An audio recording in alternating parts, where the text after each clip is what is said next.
The Clone Wars show was essentially the best Star Wars content released after the original 6 movies.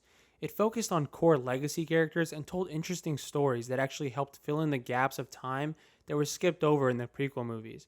We got to see a more in-depth fall from grace for Anakin, as well as the introduction of fan favorite Ahsoka Tano. The reason fans took to her character so well is she actually had a compelling arc throughout the show, where she made mistakes, learned, and ultimately became a better Jedi. Shockingly, making a character relatable through flaws and a fun personality actually works for audiences.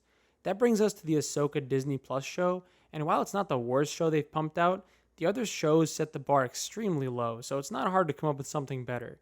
The Ahsoka we knew is barely recognizable, and while she would understandably be affected by all of her life experiences, they wouldn't completely remove all semblances of personality from her character. Before we get into all that, let's start with a quick summary of the first 2 episodes. We start with Baylan and Shin Hati taking a prisoner back from the Republic, and after recovering an artifact, Ahsoka races to the scene. The captive in question was Morgan, a witch with ties to Grand Admiral Thrawn, who is apparently alive and in hiding. The artifact is a map which leads to Thrawn, so Ahsoka visits Sabine Wren to help unlock it. She does so, but not before being attacked by Shin Hati, who stabs Sabine and takes the unlocked artifact. Ahsoka and General Hera Syndulla look into where the artifact was taken, while Sabine rests in the hospital. Ahsoka's droid encourages Sabine to resume her apprentice training, and Hera has a similar discussion with Ahsoka.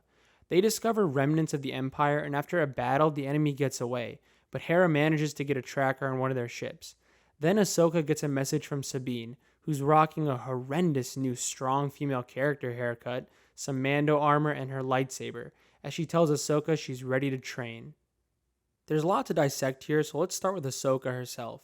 Like I mentioned before, Ahsoka was one of the few popular characters to come out of modern Star Wars, because she actually went through a character arc where she started off young and naive and evolved into a capable and experienced Jedi. She was also fun to watch, constantly challenging Anakin and Obi-Wan. Considering all she went through after Order 66 and Anakin turning to the dark side, it's understandable she would be a different person now, especially since she's older and no longer a brash Padawan. That being said, she seems to have lost all of the things that made her such a fun character in the first place. Anakin was exciting on screen because he had an outlaw personality that always had him taking risks and having an overall cool demeanor in the way he talked and acted. He ultimately paid the price for his behavior, but nonetheless it was fun to watch.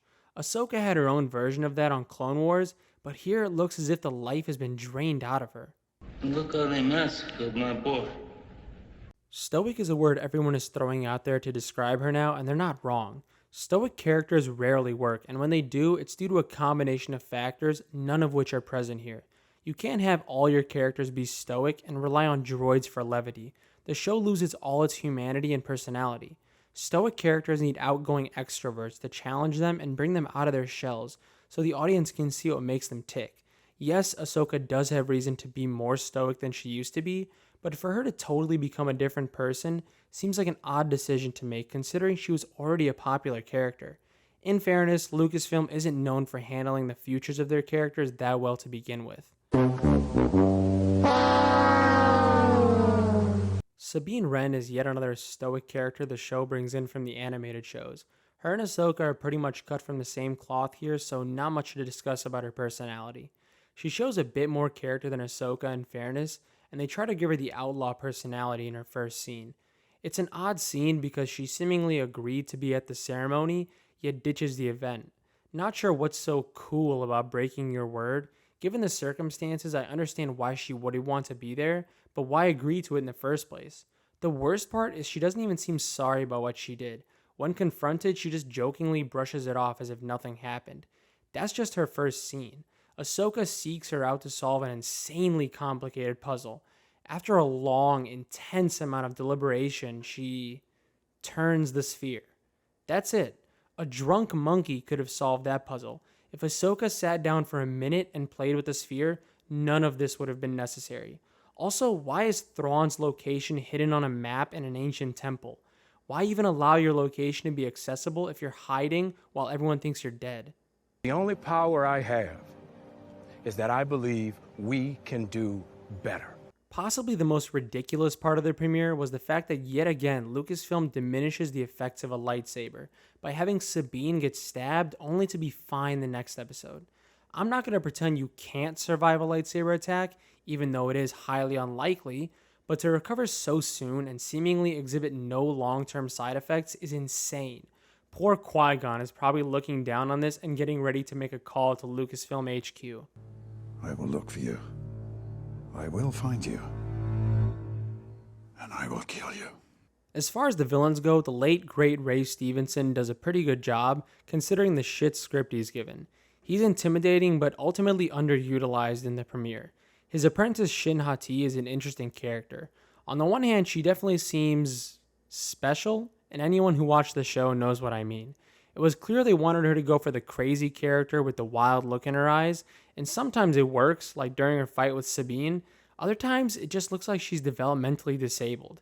She's a good character for what she is, which is pretty much just a weapon to be wielded and pointed at the enemy.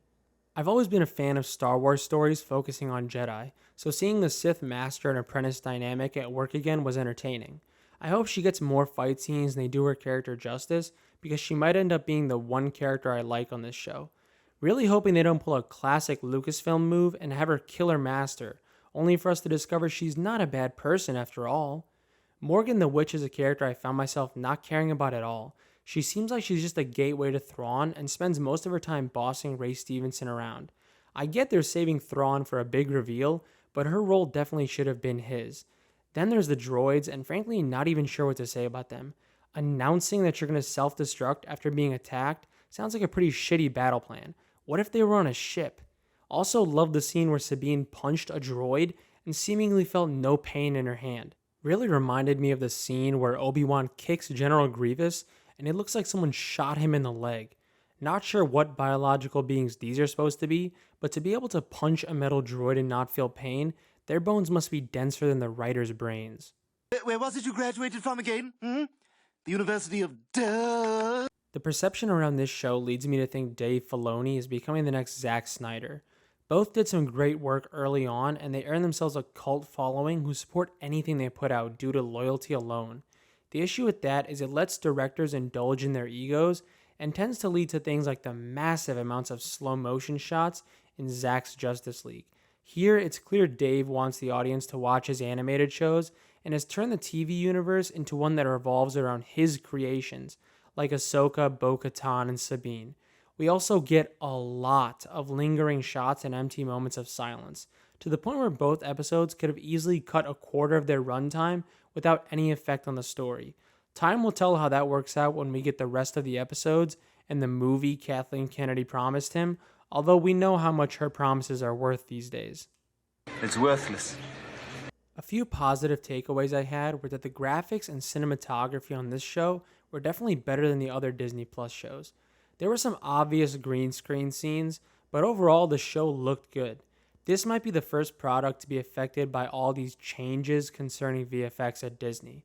Of course, there's still plenty of time for all that to get worse because who knows how they allocated their budget. Ahsoka is by no means the worst show Disney Plus has churned out. Relative to their other products, it's looking like a decent show. The trouble is these shows rarely get better with time. They tend to go downhill after the premiere. Judging this show by its own merits, separate from the others, it's not a good show, so it can't afford to get worse.